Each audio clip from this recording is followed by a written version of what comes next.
A'udzu billahi minasyaitonir rajim. Bismillahirrahmanirrahim. Jadi itu sambunglah masalah kitab istinja.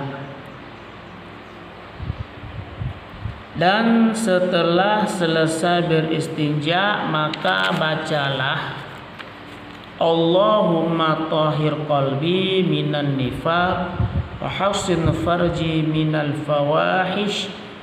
Ya Allah, bersihkanlah hatiku daripada munafik dan peliharalah kemaluanku daripada pekerjaan jahat. Matelu tarah